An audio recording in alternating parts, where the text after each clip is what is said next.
अरे रानी, ओ रानी, सो रही हो क्या अभी तक? रानी की जेठानी जोर जोर से चिल्ला रही थी घर के आंगन में खड़े होकर। रानी यानी मैं। तभी मैं भागती हुई अपने कमरे से निकली और बोली, दीदी आ गई मैं। जेठानी बोली, रानी तुम्हारा नाम रानी है, तुम रानी नहीं हो। मैंने तुम्हें रात में ही समझाया था कि सुबह को जल्दी उठ जाना, तुम्हारी मुँह दिखाई की रस्म है। मैंने बोला कि दीदी रात को नींद ही नहीं आई, जगह नहीं है, और मन में थोड़ा डर था कि सुबह आँख नहीं खुली तो। रजनी दीदी हंसती हुई बोली, रानी मेरी प्यारी देवरानी, जल्दी से घूंघट कर लो, अगर माँ जी आ गई तो हंगामा हो जाएगा। मैंने घूंघट किया ही था, तभी माँ जी वहाँ आ गई और कड़कड़ाती आवाज़ में बोली, चलो अब क्या यहीं गपशप मारती रहोगी तुम दोनों? हमने चलना शुरू ही किया था। तभी माँ जी ने रजनी दीदी के कंधे पर हाथ रखा और बोली, पता है ना कहाँ से जाना है और कैसे जाना है?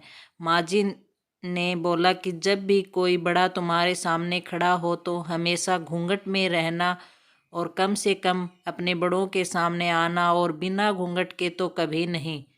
रजनी दीदी कुछ बोली ही नहीं, बस अपना सर हिला कर हाँ बोल दिया। मैंने भी बस अपना सर है हाँ में हिलाया। माँ जी के जाने के बाद मैंने पूछा, रजनी दीदी आप तो स्कॉलर हो और इन सब चीज़ों को कैसे निभाते हो?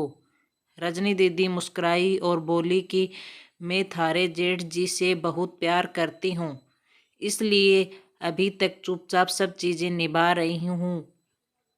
मैं कुछ नहीं बोली और चुपचाप रजनी दीदी के साथ घर के बाहर वाले कमरे में जा बैठ गई। वहाँ एक पड़ोस की आंटी जी बैठी थी। वो बोली कि यह कैसी बहू आई हैं, ससुर जी के सामने खड़ी हैं और ये यहाँ बैठी है। ये कुछ ही नहीं समझ आया। मतलब रजनी दीदी बोली कि आंटी जी अभी नई बहू है, यहाँ के रीति रिवाज सीखने में थोड़ा समय लगेगा। रजनी दीदी मुझे वहाँ से उठाकर मेरे कमरे में छोड़ आई। 6 महीने यूं ही छोटी छोटी चीज़ों में बीत गए। फिर एक दिन मैं राहुल के साथ साड़ी लेने गई। राहुल का फ़ोन आया और वो दुकान से बाहर बात करने चला गया। साड़ी की दुकान पर मैं बेधड़क होकर साड़ियाँ देख रही थी। तभी साथ में बैठे हुए अंकल जी खांसे। एक बार, फिर 2 बार, फिर 3 बार। मैंने साड़ी वाले भैया से बोला कि भैया इन अंकल जी को पानी दे दो, बहुत खांसी हो रही है इन्हें।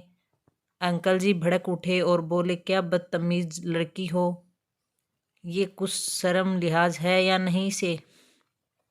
दुकान पर हंगामा देख राहुल बाहर से भागकर अंदर आया और अंदर आते ही अंकल जी के पैर छूकर बोले, मामा जी आप यहाँ? मैं घबरा के दुकान से बाहर निकल आई, एक लंबा घूंघट करके साड़ी में बैठ गई। राहुल बाहर आया और गाड़ी में बैठकर गाड़ी बहुत तेज चलाने लगा। मैंने धीमी आवाज़ में बोला, गाड़ी बहुत तेज चला रहे हो, कहीं एक्सीडेंट ना हो जाए।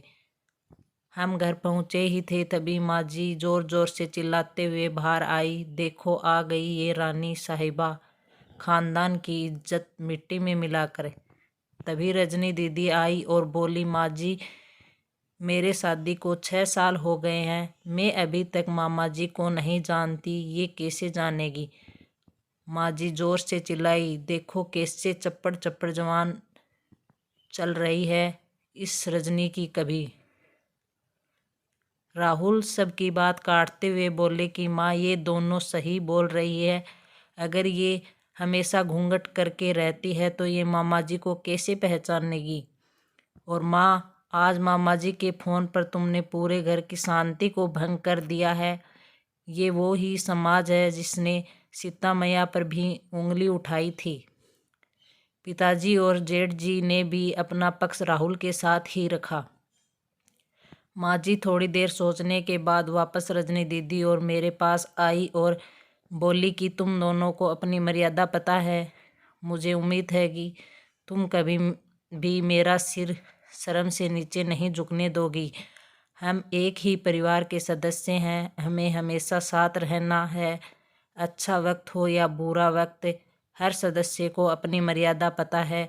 माँ जी ने मुझे और रजनी दीदी को गले लगा लिया।